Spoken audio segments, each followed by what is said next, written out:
Hello, good afternoon, good morning, good evening, wherever you are in the world. Welcome to the last episode of the L&D Fix for 2025. The last episode of this season will actually be coming to you in January, which is super exciting. And today we're touching into a topic that we've not discussed before, which is more kind of strategy. Specifically, how do you go about building a strategy for 2026 if you're working in a small team or with little resource and in a world that, let's face it, doesn't seem to want to stand still for more than about 30 seconds at a time? With us to help explore this topic is Darren. Darren, thank you so much for taking the time out of your schedule to come and chat with us today. No, it was nice to be here. I really like the production value of that opening little scene. I wasn't expecting that. That's nice. I know, right? It makes us feel very important coming onto stage and getting that right. That's so for everyone joining us in the chat, as always, this session is about you. This is your hour. The most important thing is that you leave with something valuable that you can use in your day-to-day work. So get into the comments, let us know where you're joining from, what you're looking to get out of this, your biggest challenges around your strategy for next year. And as we get closer to the end, we're going to be exploring more and more of your questions. But I want to kick us off with some ideas that we've already been throwing around. So very specifically here at the L&D Fix, we like to focus on trying to support the L&D teams who maybe don't have the biggest budgets, the most resource, the biggest teams. So when resources are tight, what are the first few questions that we as L&D leaders and practitioners should ask to decide where we focus as we go into 2026? Darren, your thoughts? Wow. Well, obviously, this is talked about a hell of a lot at the moment. And I think the first thing is, what are you trying to achieve? I think far too many organizations go down the route of, first of all, thinking what programs can we build, what training do we need to do, or what do we buy in? And actually, the first metric is always to start wondering, what's happening in the organization? What are we trying to shift? Do we have lots of health and safety incidents in the workplace? Do we have certain products that we need to be selling more of? Do we have big cybersecurity threats that are coming in all the time that we need to start reducing? So first of all, look in the business at what numbers do we have that suggest we've got certain problems? What dials do we need to start shifting in the business? And then you can start looking at what resources you need from that point. So, yeah. Great. So, I mean, as you say, we kind of, I think at a top level, we sort of know we need to figure that stuff out. But I think it's worth touching on specifically, and this is where I often find certainly teams that I work with have struggled. How do I go and get that information? And that sounds really sort of basic and simple, but like working in the L&D team, we have like our LMS, so we can see what's going on in terms of courses. We have the feedback forms, all this sort of stuff. But where else would you be going to get that insight? Yeah, so most of the information you need is probably elsewhere within the business. There's no single touch point I think most companies have. Some are getting a lot better. You're starting to see tools like Power BI starting to bring lots of data from all different parts of the organization. But businesses, especially if you're a large organization, they are difficult to sometimes navigate. But I think you need a bit of representation at senior leadership level, because they will most definitely be having values, metrics, KPIs that are all really, really important to them to be changing. So let's start first of all at what do those leaders actually look at on a day-to-day basis. So let's take one example, retention. Retention's a really easy one that most HR systems would be able to give you average retention times.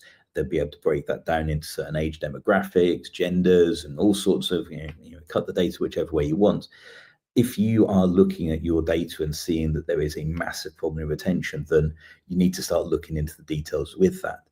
Alongside those pure retention data numbers, you may also then have employee survey results. So you may have within there that it's working conditions, it could be potential pathways to develop your career, it could be just opportunities, it could be poor leadership or management, it could be a number of reasons that you start seeing surface from that. I think from that point, you can then start building a little bit of a plan. It's like, okay, so first metric I want to change is my retention numbers. The second one is the employee satisfaction around my satisfaction in my manager, or whatever those kind of numbers are that you want to start working with, and then you can start planning, okay, do I need better leadership development programs? Do I need to have better onboarding? Am I seeing more people are leaving within the first 6 months because they don't feel that they're gelling with the organization? So some organizations are really good at doing exit interviews. What data are you getting from all of that as well? So I think there's quite a lot that you can probably find, but your barrier may be finding the people who have access to that data and navigating a large complex organization. So my advice is always start at your senior leadership teams. These are the people which want learning to actually be impactful. They're investing typically a lot of money, not just in the people to create the training and the platforms that deliver it, but they're also spending a lot of money in people doing the training that's there. So let's make sure that we've got a really good, succinct connection between what the business is wanting to drive, ways of tracking to see that we're successful, and it's actually kind of moving the dial on the issues that people have. And I think that's a really interesting point, because we often come back around to this seat at the table conversation. Mm-hmm. And I do sometimes feel that when we have the conversation, we're acting as though we're waiting to be invited. We're waiting to be given like the kind of gift wrapped golden invitation to a seat at this mythical table somewhere where Arthur and his knights sit around a nice circular table or whatever it might be. And so often the people and the teams that are doing truly impactful, incredible work in our space stopped waiting for that invite and instead said, how can we help? Talk to us. I've never met a senior leader that did not want to talk about their business objectives for the next quarter, the 6 months, the year, whatever it might be. They are waiting for you to invite them often to kind of talk about that sort of stuff. They want support. They want to achieve them. Usually their bonus is attached to them being achieved. So they want that thing to happen. And I think being present and being helpful is the best way to get access to the right people, the right data, the opportunities we so often sort of begrudgingly say we don't have, I think it's that discovery which is really important. I've just spent the last 12 months doing discovery workshops up and down this company, looking at key areas where we need to improve on and different metrics that we're trying to change. But I've looked at it not just from our retail space, our stores, but I've also looked at it from what the depots are looking at and what the kind of the office-based employees are also going through as well. So it's a really complicated organization. We have about 77,000 people working for us. And it's really easy to just say, let's do a 1-hour training course and push that out to people. But actually, when you start looking at the cost of people doing that training, if that training is, just 1 hour and we do across all of our 17 countries we're in, the cost of doing that for just minimum wage, not even looking at kind of that we pay more in different places, but if you just took minimum wage, that would be nearly 900,000 euros worth of man hours that would be paying out for. So you've got to be really careful when it comes to designing training, that you've got to make sure that what you're doing is really going to be hitting the mark, is really going to be moving something in the business that's going to make it more profitable, more sales. Even just retention of colleagues is a really expensive process as well. Every time you have to re-recruit someone, you may be lucky and have your own resourcing team, you may not, you may have agency fees, there may just be a whole load of costs associated with it. If you get a really good onboarding exercise and you know that onboarding and retention is one of your kind of big sticking points, then that's where you throw a load of resources and you can then start developing a really good model of return on investment off the back of it. How many times do we sit and listen to people saying, it's like, how can I justify a team of 6 people and how can I get investment and budget for this type of thing? Well, actually, find one of the big problem areas within the organization, just focus on that one and start showing the metrics of what we've been able to drive down. People are now happier working here. People now want to stay longer. We're now moving from 1 year of tenure to 3 years of tenure, and look at what the costs of that work out to be. I think that's such an important point, is that it's that connection to money. Yes. And I often see this real hesitation to talk money when we're thinking about our input to the business. Oh, we can't make money. So, well, no, not directly. Like, we're not, we do not generate revenue, but we have a huge financial impact on the business. There's we're seen as a cost center. We're seen as a cost center. It's like, well, it's because historically that's what we have defined ourselves as. We've Yeah. said we are going to spend your money. That's what we talk about. We're going to do this many hours of training. We're going to do this much e-learning creation. We're going to buy a platform. We're going to do this. We're going to bring this company in as a consultant. That's all expense conversation. And it's important, don't get me wrong. Yep. But our ability to... Sorry, go for it. Whenever we talk about saving money, we are then always talking about saving money off our budget as opposed to saving the business money elsewhere. And I think getting that really holistic view to say, okay, retail ops, for instance, we could save you basically having to retrain half your colleagues if we don't have a 50% churn in retail staff, for instance. That time saving alone, the number of people involved in onboarding someone, training them all the way up, getting them good so they can do everything across the business, that's a huge amount of time. That time to effectiveness is one really, really important metric. But not having to do it in the first place because you've kept the people is also really, really huge. So I think, when it comes to saving time, sometimes you've got to play with the numbers a little bit. You've got to start saying, like, okay, it's not just the cost of the person you're bringing in and any agency fees, but also what could the managers or the operations team or the P&C people be doing otherwise if they weren't constantly retraining new people coming in through the doors every single week? So there's a lot of savings you can make. It doesn't need to be your own budget. And I think that's a common mistake that people make. Absolutely. So we focused a lot on that kind of financial aspect there. I'm wondering if we could zoom out a little bit and just look at kind of, it's a bit of a difficult term, but like learning culture. And usually, and this is why I always hesitate to talk about learning culture or culture in general sometimes, because it can be a little bit of a, we are open and honest and bold. That's our culture. And you go, if you could define your culture in 3 words, you're talking nonsense. It's these things are big and complicated and messy. But I wonder if you could talk to us a little bit about how you think about that at a strategic level and what role things like engagement and curiosity play in that conversation. Yeah, hugely. So I think, it's really important that every company does have its own values and a framework of behaviors. And I think training is really hard because they try kind of shoehorning in a training culture as well. And that doesn't typically work. I think creating an environment where people are naturally curious is really, really valuable. I think if you can build a content strategy that really helps people be the best they can be in whichever aspects of life that they're looking for.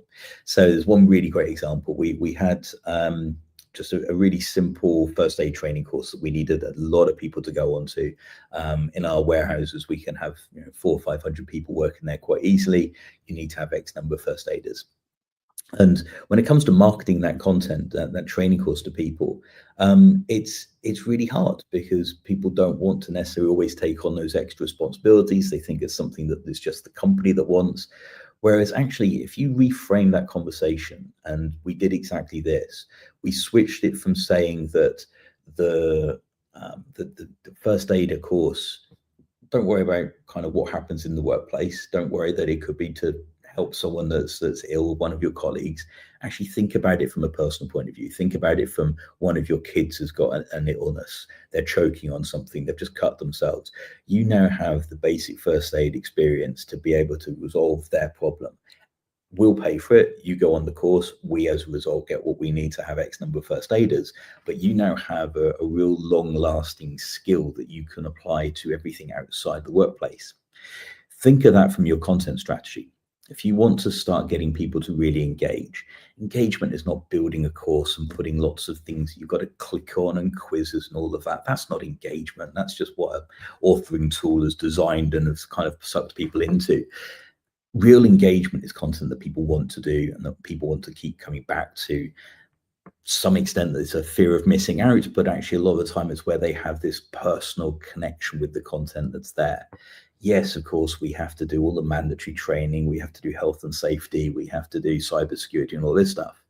But actually, if you were to build completely from scratch, and I've done this a few times, a completely brand new digital learning platform and all of the programs that hang off that, actually your first task to get really right is create a repository of learning, a repository of content that helps people just be the best they can be. And they see it as a personal value to them. So it's not the company coming in saying you need to go away and do your difficult conversation course, or you need to go away and do this.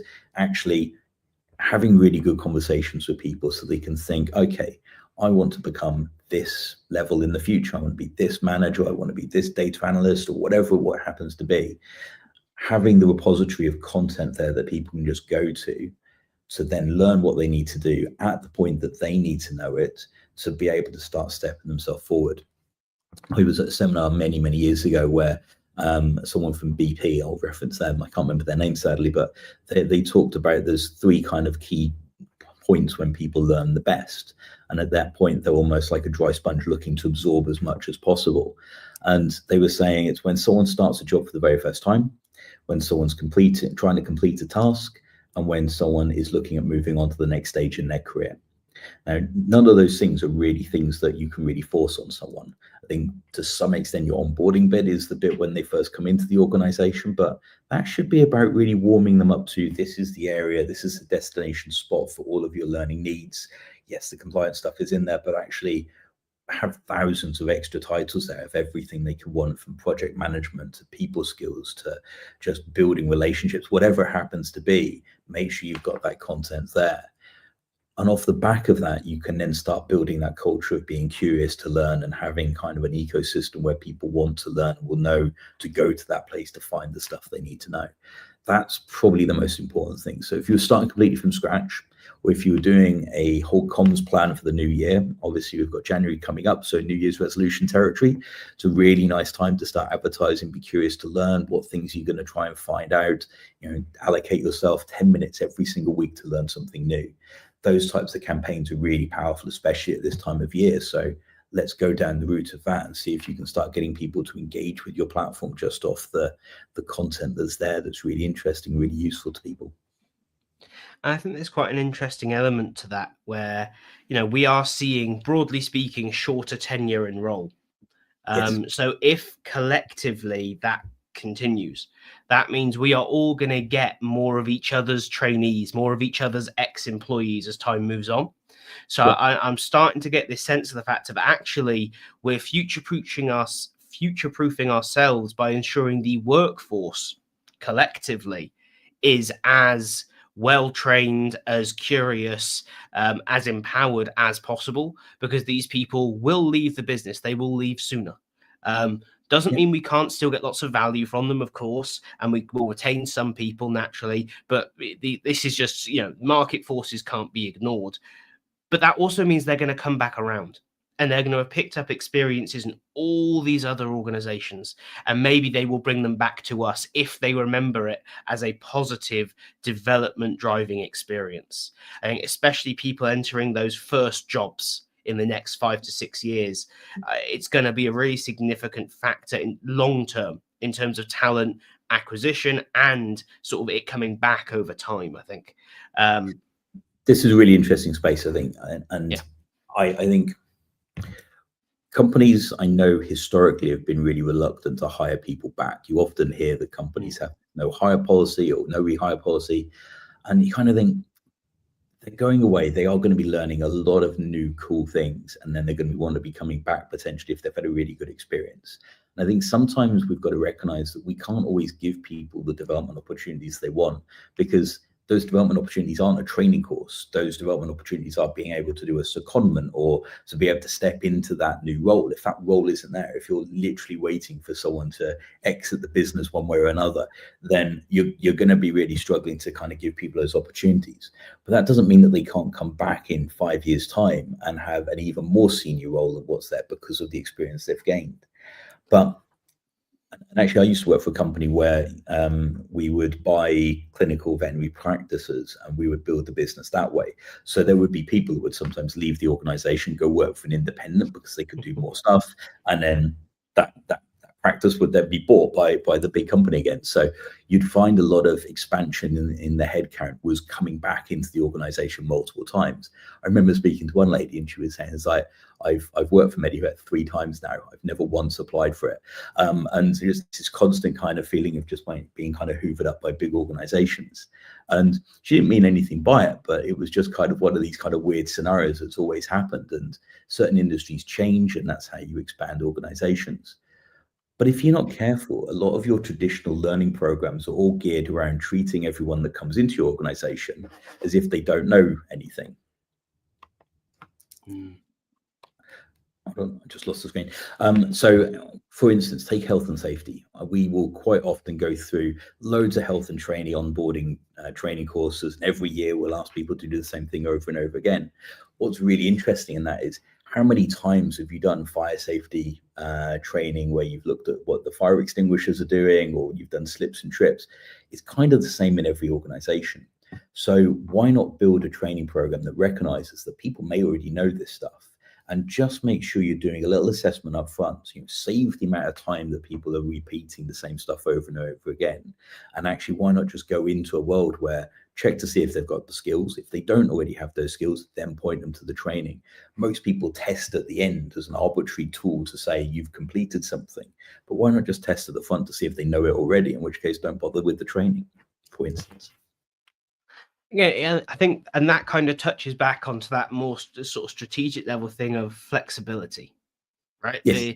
We talk a lot at the sheer volume and velocity of change going on now. I think flexibility is no longer, and if it was ever a nice to have, those days are gone. We've got to be building it in from the ground up now. So in your mind, what does that flexibility look like? Sort of, we've got to be able to plan, but we definitely can't have a, this is the next 18 months come hell or high water type of plan. So when you're thinking in those kind of timescales, how are you baking in flexibility? So I guess in the old days, you would probably have a strategy, something along the lines of beg, borrow, and steal. Whereas nowadays, you would probably have something a little bit more along the lines of, let's find a really good content partner, 1 or 2 content partners that will have a really broad breadth of content available that plugs the needs. Be careful with the selection. You don't want to go too big. You can find that some content providers have got so much content that you almost lose your own agility and spend more time curating content to get into the hands of your learners rather than actually just getting the really good stuff there straight away. So carefully pick your vendors and kind of make sure you're getting what you need. But I would say, first of all, look at what you can buy in within your budget. So one of those examples might be, the health and safety training or the cybersecurity stuff. You're adding no value by building that yourself, unless you've got some very, very specific requirements in your organization. Just buy that in, go to Litmus, go in and just get whatever type of content you need, put that on your platform, just get people doing that. The next kind of tier of being agile is to start looking at what you can use AI for. So you will probably have loads of documentation. You'll have tons of, like here, we'll have like these giant retail ops documents that tell you how to do absolutely every single thing in a store. Make sure you've kind of got those documents, chuck them into an AI authoring tool, Easy Generate, or one of the many others that are out there, and get it just to kind of build you out the content, the micro learning that you need to give you that systems training or that process stuff that doesn't really need huge amounts of work. It's probably going to change over time as well. I don't think any process in retail stays the same for more than about 12 months. So, look at what you can quickly build off the back of that to fulfill the needs of people. Then look at what you need to make yourself, because only you guys have the absolute intrinsic knowledge of how that thing works or how the business works. Values and behaviors training is a really good one. If you're going to train the people on how the organization lives and breathes, then you probably have a better understanding of that than anyone else. So that's where an internal L&D team should really be investing its time, stuff where it's adding really good value. But then every now and again, you might want something a little bit more polished, a little bit more premium look and feel. So that's when you can then start looking at agencies. There's loads of them out there. I'd probably upset more people if I tried reading off a few of them, but there'll be loads of really great agencies out there that you can just tap into and to start kind of supporting you in the creation, so you still own the narrative and what it is you're trying to do, and they're really just adding that either capacity. Sometimes they may need to do the translation stuff for you, but either way, kind of you're able to really slice the content you need up based on where you're going to be adding the most effort and most value. And it's interesting because, especially in the small, medium business space, I think there is a hesitance around the use of externally created content. And I understand why, because it is not, cheap in inverted commas, or not, it doesn't seem to be as cheap as building it in-house. But what I've really consistently found, as you said, is that if we, there is an increasing requirement for us to be able to move very, very quickly to solve usually pretty big, complex internal business challenges in terms of performance, in terms of behaviors, in terms of technological disruption, whatever it might be. We can't do that, as you say, if we are tied up with yet another GDPR refresh, or making sure the manual handling training is aligned to the updated legislation from whenever it might have been. But those, as you say, those are not our organization specific jobs. We are also not usually SMEs in that space. So we're usually having to pay for an external SME, or we're reading stuff online and kind of best guessing the situation, which is risky in of itself. So I think you're exactly right. Being able to, it doesn't have to be these vast, 1,000+ content piece things like LinkedIn Learning or even Litmus, for instance, quite a big library.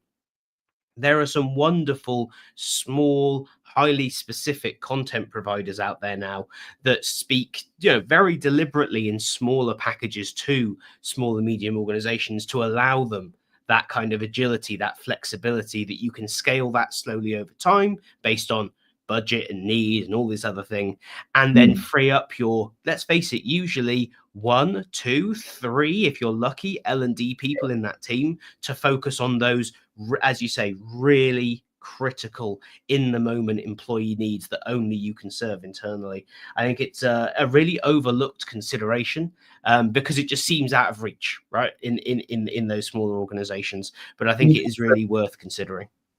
You can't do everything, and I think sometimes L&D teams are order takers and they're terrified of disappointing people, and every now and again you do have to ask the questions like, what if we don't do this? What's a different way of doing this? And sometimes it means you need to find a little bit of budget. But if by finding a little bit of budget, like some of these content, I mean, I work with a really great organization called In Rehearsal that provides me with a lot of video content. Like, these guys are lifting a lot of like heavy loads in the content we need to do. If I need to put together a program around Pride Month or Black History Month, or if I need to put together something around kind of just difficult conversations or interpersonal skills or understanding AI or being agile, like, this content's already available. Like, I'm wasting more time and more resources by tackling that myself. And as you say, like, all that's really going to happen is I'm going to have a content creator sat in front of ChatGPT, copying and pasting a load of stuff into Articulate Rise and putting some pictures in. It's like, I've got something which, says we've made this at home, but it doesn't have that same kind of home cooking experience that you're kind of hoping for. It's just going to be something that's passable. And again, it's that opportunity cost, right? What problem could you be solving in your organization when you're sat making that piece of content? There's a time and there's a place for it, but all those conversations around skills alignment, around mentoring programs, all the stuff that we wish we had the time to get to is so often tied up in content creation. And when there is an opportunity to outsource, I think there's a really wonderful opportunity to do that. I do want to move us on, because I'm aware that we are half an hour in and on the first of our pre-discussed questions. We are not going to get through all of them. There will be a recording, and that will be sent out to you as an attendee of the event, so you can share the recording as widely as you would like to, Anita. So one thing we've touched on several times already is the use of data, whether that's company data, learning data, user data, whatever it might be. But in a lot of, and I will say that especially smaller organizations, but increasingly medium and even large organizations now, to be honest, we lack formal data infrastructure. There's bits here, there's bits there. There's not necessarily a guide on who owns what and how it can be used and where it is. So what is the kind of simplest way for us to gather useful evidence, useful data, and use it to target our energy and our efforts to show the maximum amount of value? It's finding the right people in the organization. So I would say my first hint is, over the next couple of weeks, many of you are going to be having Christmas parties. Find all the people you don't normally see because they're normally working remotely, they're normally working from home. Those people which are the key holders of a lot of data, be it HR data, incident data, anything that's going on in your organization. Really kind of look for those people and get to know them, get them a drink, and actually talk to them about how they can help you just understand what's going on within the organization. I think you're right. Every single size organization will have an abundance of data, and you've probably got to go department by department. So, for instance, talking about Primark at the moment, the world we work in is, we could tell you how long pretty much everything takes to do within a store or within a depot. And the data that we hold within the different systems, there are teams of people that look after that, and you can find them. Like they may have a slightly obscure job title. It may not say the holder of data or anything like that in your organization. It may be that you meet someone in retail ops, and from there you meet another person, from there you meet another person. So you're going to have to do the groundwork in building relationships sometimes to find these people. But like, we could tell you how many clothing items go into a change room, how many come back out of it, and to some level of accuracy we can work out from what gets tried on, how much then gets bought, and then what then goes put back on the shelves afterwards. So we know how to organize our stores to make sure we've got the right resources in the right place, to make sure everything is all being moved and is well choreographed. That's a huge amount of data that's been built up over time. That kind of understanding of how big the stores are, the layouts and all this type of stuff, to be able to micromanage that level of kind of resourcing needs, that'll be there. And I think if you are in that world, for instance, if you're trying to optimize the stores even more because it's getting more expensive all the time to hire people, the living wages has gone up again, so that's more national insurance contributions, more wages, everything's getting more expensive in the high street at the moment. So you want to really optimize everything. How good would it be to be able to take a store, look at everything it's doing, produce a small training program of how you really optimize just the fitting rooms, nothing else, just the fitting rooms. And then you can then see the data to see how much is processed quicker, how much more is bought, everything kind of correlating off the back of that, and just linking the data. So you're starting to take core data from your business and saying, we've done a learning intervention. This is what it was before the learning intervention. This is what the new one is. And therefore, this is what all the return on investments, the money we've saved, all the efficiencies we've now got can then actually be put into pounds and notes purely off the back of it. So there's lots of stuff you can do like that, but I'm not going to lie, it's hard to find these people in the organization. They will be there, and you just got to really kind of tap into your network and start with the highest person you can find within a particular department. Retail ops is a good one. Your EHS teams, your health safety teams, there would be a good one as well. But you'll have supply chain people and all sorts of people within your organization will have access to huge amount of data. And then, they're the things you can start shifting and affecting quite easily. Absolutely. It's one of those things where I'm convinced that one of our roles as L&D professionals is to be master networkers within our organization. Like, we are the department that needs to know everyone. We need a hand in every department. And actually, we're universally placed for that, because when someone joins the business, who is their first or very nearly their first touch point? It's us in some format. So we have that door is there for us to connect with every single individual in the business. But so often we have that initial connection and then we never, ever show up again until it's time for their mandatory GDPR training or whatever. So I think it is on us to really go out there, like you say, make those connections, find those people. I'm working with an organization at the minute, and there's a big discussion about, do we need this particular piece of safety training? And we were having a chat, and I went out into the business, going, who do you know? Who do you know? Who do you know?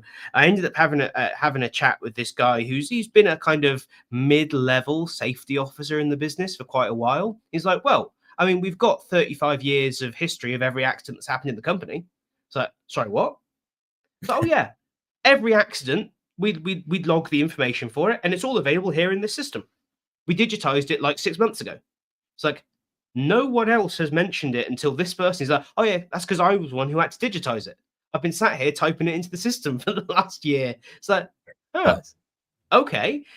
You never know who in the business is suddenly going to tell you, here is exactly the kind of data, exactly the kind of insight you need to make a better decision. So maybe having these little connections everywhere is vital. Sorry, Darren, go for it. No, maybe the solution is every L&D department needs its own water cooler right in the middle of the room, so we can hear all of those conversations that are going on. It's like people are now getting into the office a little bit more and more these days. So let's get into more of those water cooler moments and just chatting to people, meeting random strangers in your company. This is it. And those of us that are remote or the company's dispersed, you've got to create them, right? You get your nearest possible thing. You give another reason to create events that people want to come to, whether it's a webinar, whether it's an in-person sort of in-house conference, really good for this kind of thing. The Christmas party, we've got to look at all of these little touch points as an opportunity to another little contact, another name in the L&D Rolodex of, if I've got a question about this, I can go to them, or I know someone in that department. Really, really important stuff, especially now when, pockets of data, I think, are going to increase rather than decrease with our use of AI. On that note, I guess we've touched on networking. We've talked about data a lot. We focus a lot on, like, what are the workplace skills and capabilities that our people are going to need in the next year? How do we need to upskill our agents? How do we need to upskill our leaders? I'm really interested about your thoughts in terms of us. What are the capabilities and skills that you look at L&D and think, we have got to get on this now? Yeah, I think it's interesting, because I think my view probably goes against some of the research that's out there. I think you hear a lot of people talking about, I need to be upskilling my teams on big data. Like, that's been mentioned quite a few times. And actually, I think that's probably something which is one of those really easily to repeat tasks that sits within AI. So I think everything that I would personally want to be focusing on is everything that can't be done with AI. So that people skills thing, that piece around just building connections with people, understanding what's going on in the organization, finding the solutions to the organization, being that little bit more entrepreneurial about understanding what the business needs and helping to find solutions for it, and being a solutions provider, I think is probably one of the big things to look at. I think, we've both been at a few seminars recently where we've talked and heard quite a lot of people which really struggle with probably a little bit of confidence talking to the senior leadership teams, presenting ideas, just being able to kind of get up and almost fight for an idea or kind of a program that they want to do.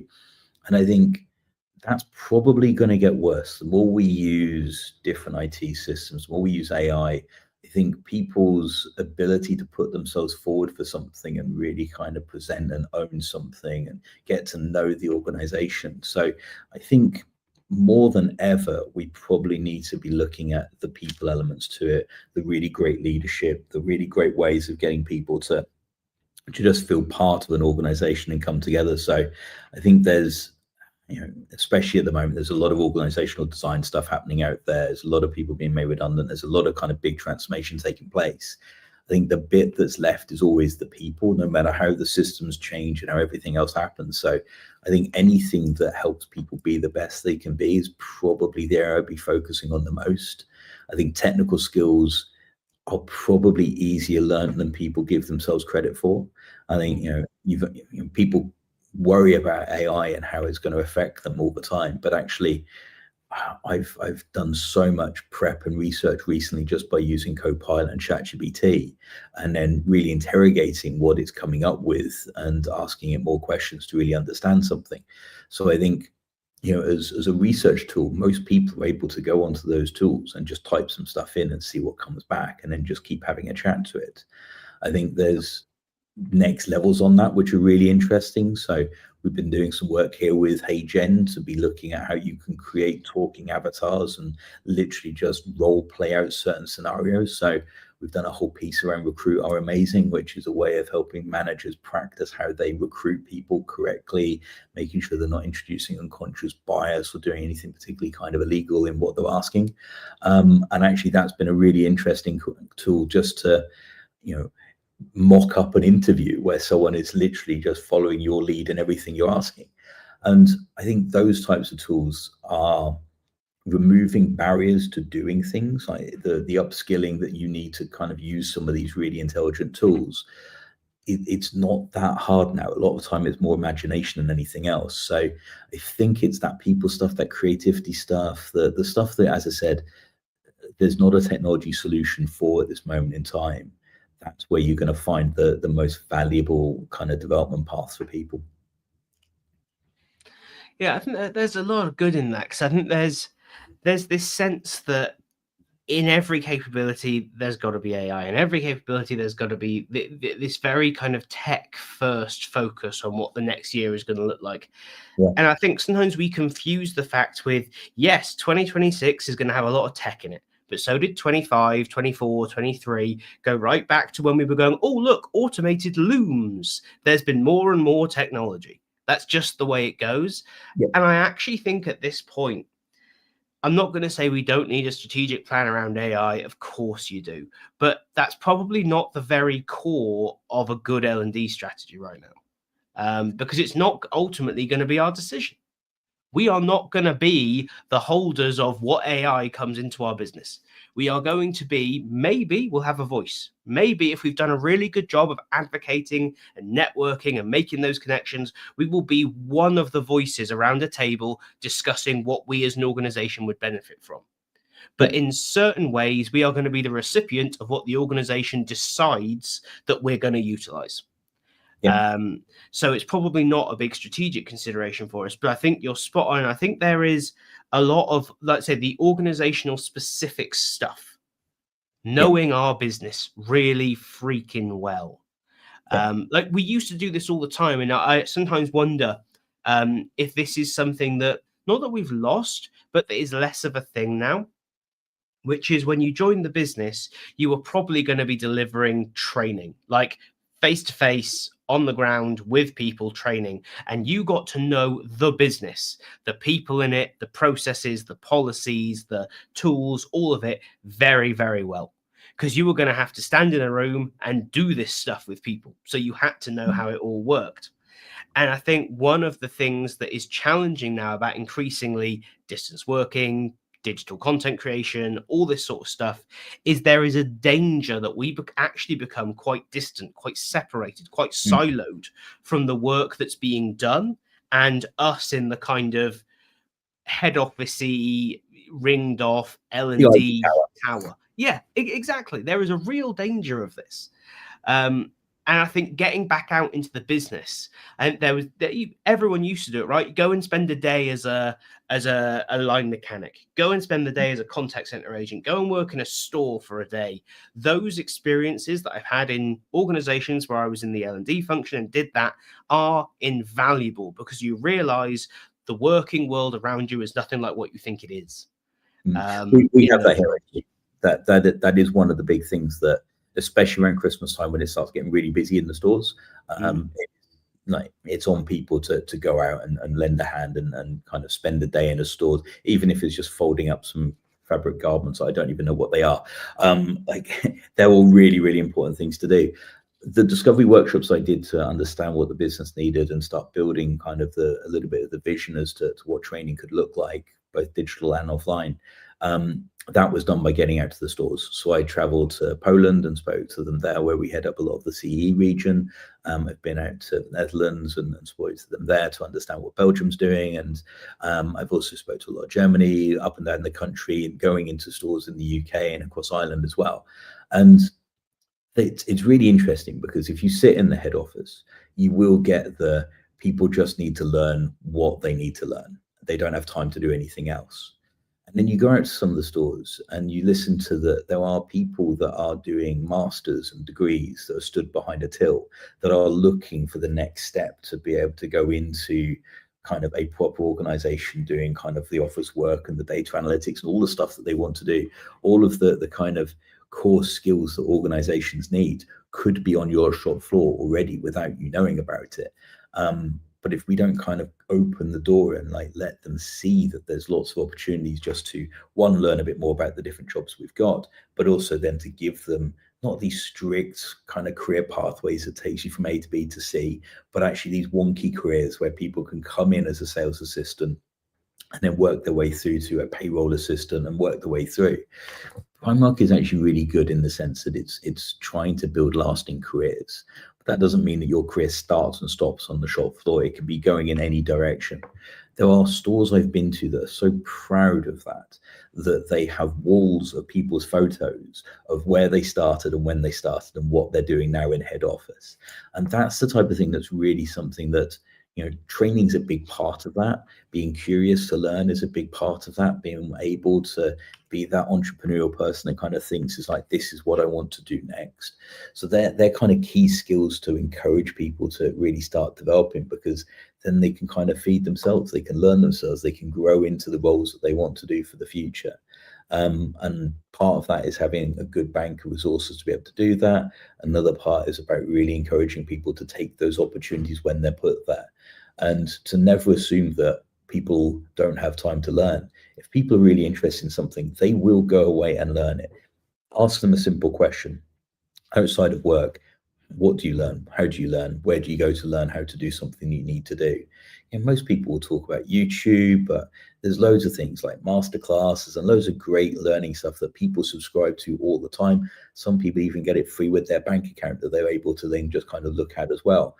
And people are doing that when they have a goal of their own to be able to do. So if you can turn learning into a benefit in your organization, and you can start saying that the reason to stay working here for many, many years is because we're going to give you amazing learning resources that are going to help you be what you need to be and what you want to be, then you'll start breaking through all of this. So yeah, that's your quickest way of boosting all the engagement side of things. You don't need to be looking at vanity metrics on training reports. At that point, you can then really just start seeing what the transformation is in people's perception of the company as well. Absolutely. So in amongst all of this, there will be, no matter what anyone says, I think at this point, some content. And a big part of the strategy, by which I really mean the budget, is going to go on whatever that content lives on. And I know sort of when I said we were doing this session, probably the most asked question was, how do I decide on what I'm looking for from a platform? Interestingly, people didn't necessarily want platform recommendations. They wanted to know what, how do I know what I need? There are so many options, so many different ways to go, so many, different considerations. And it's going to be probably the single biggest purchase in the L&D budget, unless you plan to bring in like McKinsey or something. But then you've probably got enough money that this doesn't matter. So what does your process look like when you're thinking about bringing in or choosing a platform for the learning team? I've done a lot of work on this recently. I kind of do the 4 Ps. So I would, one, focus on the product, one, focus on the people behind that product. I'd of course have to look at the price, but I'd also look at the potential. So what I mean by that is, if you are buying a technology platform to do whatever, be it learning, be it HR systems, whatever it happens to be, you've got the core functionality it's got at this moment in time. But are they going to be an organization that is hungry to keep innovating? Are they going to be a group of people that are always looking for the next biggest and best feature that's going to blow the market out of the water? And you kind of want that organization. They won't always hit that mark. They won't always get that absolute top amazing feature. But I think having an organization which is in itself naturally curious and innovative, and it's by habit that they're innovating, then you're going to start finding really, really good products. So at that point, they are going to be someone or an organization which is probably going to be very close to its clients. It's probably going to know the markets it works best in. I think I'm always a little bit dubious about platforms that say we can do everything for everyone, because that will not be the case. So, if I look at the needs that a retail environment has, that's phenomenally different to what some of the tech companies I've worked in have needed. And I think it's really important to understand, just first of all, are you going to be predominantly a deskless based organization, or is everyone going to be given a laptop and sit there and they're going to be able to control their own time very easily and fit training in between meetings and things? They're two very different user cases. So I think on the people side, you need to know the organization and that they're really kind of hungry, but actually you need to know your own people as well and what they're going to be able to respond to and work with in the best way. So, we've got over 60,000 people are deskless workers within Primark. So that means that we need to have a platform which works really well on mobile browsers and on personal devices. Yes, we'd love to be able to put people in a room and say, you've got 1 hour's worth of training to be able to do all of this and give them all the computers and everything. But, you can't with that scale of people. But then if you look at small organizations where actually you've got that flexibility, then give them that perfect environment. So I think they're the two main areas. I think price is always going to be a problem. And I think, my best advice is lock a deal in. You're not going to be changing this platform for 4 to 5 years. So just bite the bullet, go into a contract for that amount of time, lock yourself into it and make sure the pricing is really set for it, and see what deals you can do on making sure there's no price increases during those 5 years. Then you've got 5 years, what your budget's going to be. The world can go up or down, but you've definitely got that platform and it's going to be there as a standard kind of foundation of anything you're planning on doing for the next 4 or 5 years. But then, you really need to back an organization to make sure you're picking one which is going to give you those new features, but also one that you can partner with as well. I think that's also another kind of really important thing that I've looked at over the years, that are alongside them innovating and building new features, are they also looking at what the needs of their biggest customer base is? And I think that's why it's always really useful to know where is their biggest bulk of customers. If their biggest bulk of customers is retail, then they're probably developing a platform that's going to be really well suited to retail organizations, and all of the complex needs that a retail environment have will be met a lot easier than if I tried finding a platform that wasn't designed for that industry.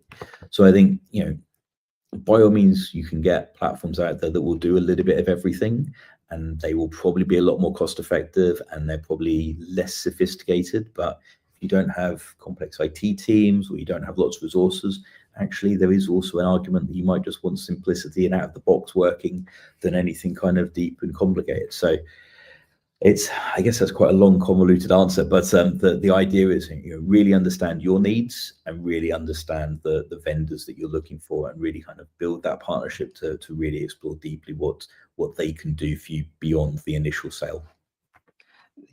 I think that's really key. And your last point there about who is their target audience, I think that's so important. I think especially, again, the L&D fix is really like I feel very passionate about this. It's those small and medium organizations, they are not the target audience for many platforms.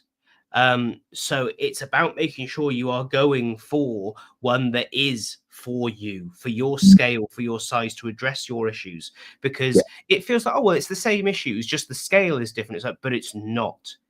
The administrative burden that sits behind things, the technological burden that sits behind them, the features you just don't need still have to be paid for. I had a phenomenal conversation with someone not long ago who absolutely fell in love with this learning platform, but their organization needed about 5% of its functionality. And you sit there going, there is no way you can justify spending this much money on something that you are not actually going to use. It's like living on a farm and buying a Ferrari. It really doesn't make any sense. You'll feel good for 30 minutes because you've got the shiniest, newest, most impressive looking thing, but actually it'll blow up the first time you try and drive it through a field. What you need is a tractor. It is the best tool for your context. You need, and it's not that one's more exciting than the other, because tractors win, quite frankly. They're far more interesting vehicles. But you need the right tool for your organization, for your people. I think sometimes it's that reminder of we aren't in our role to look clever, to be the smartest person in the room, or to buy shiny new toys. Our job actually is to enable everyone around us to do their best possible work. As you said right at the start of this episode, to be their best possible selves. And that for me is what I'm looking for in a platform is, does this platform step into that role and lift up my people? That is the thing. I'm aware that we have just 5 minutes left of this episode. Time has absolutely flown by. And I'm also aware that we've covered a heck of a lot of ground. And I want to give us an opportunity for a little bit of kind of, a takeaway, as it were, because no one's going to walk away and remember all of this. They're going to watch the recording back. Obviously, you're all going to watch the recording back. I know that. Watch the recording. Take notes. There'll be a quiz. But if people just take one thing away as we head into 2026, Darren, what would you like it to be? Oh, one thing handcuffing me on that one. I think it's probably remember your end users more than anything else. I think the learning experience, how people get to the learning, what they're learning, why they're learning it, all of that kind of comes as a child of just making sure it's the best possible learner experience. You're going to have lots of conversations with IT. They're going to have their ways of wanting to work and their ideas of what good learning looks like, and people in the business are going to talk about where they need this course and this product, but actually your overarching goal is to make sure the learning experience is the best and it fulfills the need of the business, and just try and keep that always at the forefront of everything you're doing. Absolutely fantastic. And that's a really powerful note to finish on. Darren, I want to say thank you so much for your time today. This has been really, really valuable to me. And I'm going to share your LinkedIn in the chat now. But if people want to get in touch with you, what's the best way for them to do that? Just LinkedIn. Just drop us a little message, and I will get back to you. I've got a couple of weeks left at Primark, and then I'm off to start Christmas very early and probably off for a few holidays. But I'll be open for any kind of questions that people have got. So happy to connect. Fantastic. Well, thank you for your time. Thank you, everyone, for joining us today. We really appreciate you taking an hour of your time and spending it with us. As you know, the L&D Fix has been supported for 2 seasons now and hosted by the wonderful people at Thirst. So they'll reach out with a link to this recording. And we will be back in January when I'll be joined by Fred Thompson from Thirst as we look at the Small Medium Business L&D report, which you all contributed to. I hope you all contributed to when we sent the survey out a couple of episodes ago. That's going to be a really interesting session to look forward to in January. But until then, have an amazing rest of the day, rest of the month, and because I may not see you until next year, have a very Merry Christmas. A Happy New Year.